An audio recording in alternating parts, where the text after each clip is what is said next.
கல்முனை ஆயுர்வேத மாவட்ட வைத்தியசாலையில் இடம்பெற்ற எலிக்காய்ச்சல் சம்பந்தமான விழிப்புணர்வு நிகழ்வினை பொது சுகாதார பரிசோதகர் ஜுனைதீன் வைத்தியசாலை நிர்வாகத்தினர் மற்றும் ஊழியர்களுக்கு வழங்கி வைத்தார். இதன் பொழுது எலிக்காய்ச்சல் தொடர்பான சுவரொட்டிகளையும் வழங்கி வைத்துள்ளார்.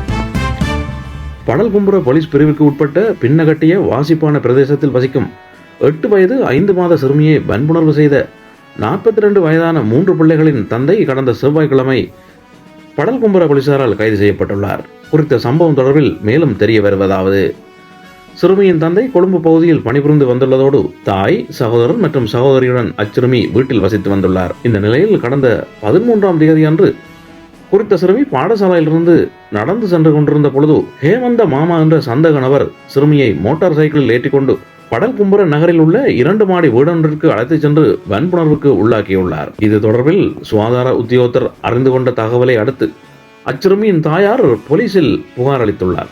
இதனை அடுத்து படல்கும்புற பகுதியில் வசிக்கும் குறித்த 42 வயதுடைய 3 பிள்ளைகளின் தந்தையான சிகை அலங்காரம் செய்யும் நபர் கைது செய்யப்பட்டுள்ளார்.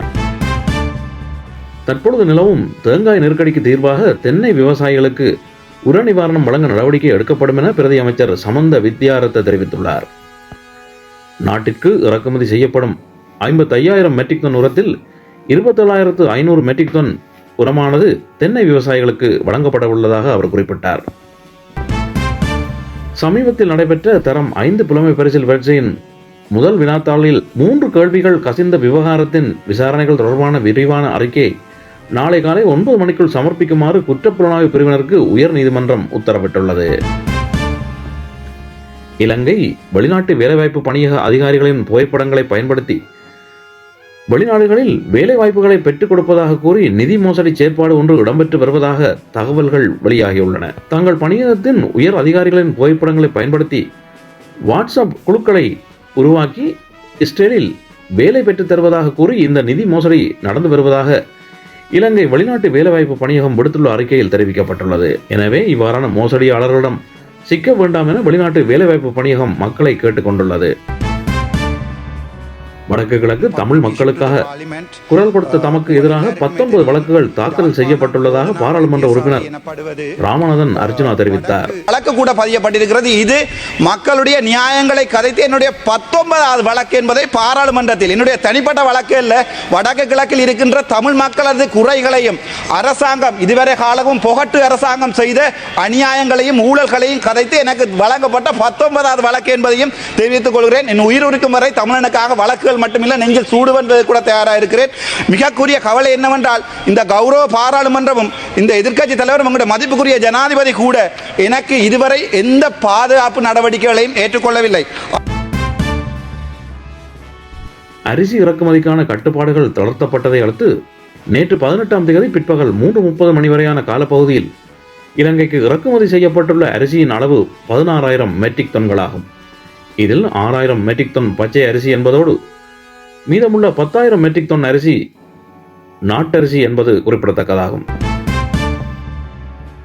முகநூல் ஊடாக அறிமுகமான 17 வயதுடைய சிறுமியை பாலியல் பலாத்காரம் செய்த குற்றச்சாட்டில் புத்தள போலீசாரால் இளைஞன் ஒருவர் கைது செய்யப்பட்டுள்ளார். புத்தள பிரதேசத்தைச் சேர்ந்த 17 வயதுடைய சிறுமி ஒருவர் படல்கும்புரை பிரதேசத்தைச் சேர்ந்த 19 வயதுடைய இளைஞனை கடந்த 1 மாதத்திற்கு முன்னர் முகநூல் ஊடாக அறிந்து கொண்டு அவருடன் காதல் உறவில் ஈடுபட்டுள்ளார். குறித்த சிறுமி கடந்த 16ஆம் தேதி தனது நண்பியின் வீட்டிற்கு சென்ற நிலையில் காதலனையும் சந்தித்துள்ளார். அதன் பின்னர் குறித்த இளைஞன் சிறுமியை வீட்டில் விடுவதாக கூறி முச்சக்கர வண்டியில் ஏற்றிச் செல்லும் பொழுது புத்தள வீதியில் உள்ள தேக்குமர காட்டுக்கு அருகில் உள்ள இடமொன்றில் முச்சக்கர வண்டியை நிறுத்திவிட்டு சிறுமியை பாலியல் பலாத்காரம் செய்துள்ளார். இது தொடர்பில் குறித்த சிறுமி தனது தாய் தந்தையரிடம் தெரிவித்ததை அடுத்து அவர்கள் போலீஸ் நிலையத்திற்கு செய்த முறைப்பாட்டிற்கு பின்னர் சந்தக நபர் கைது செய்யப்பட்டுள்ளார்.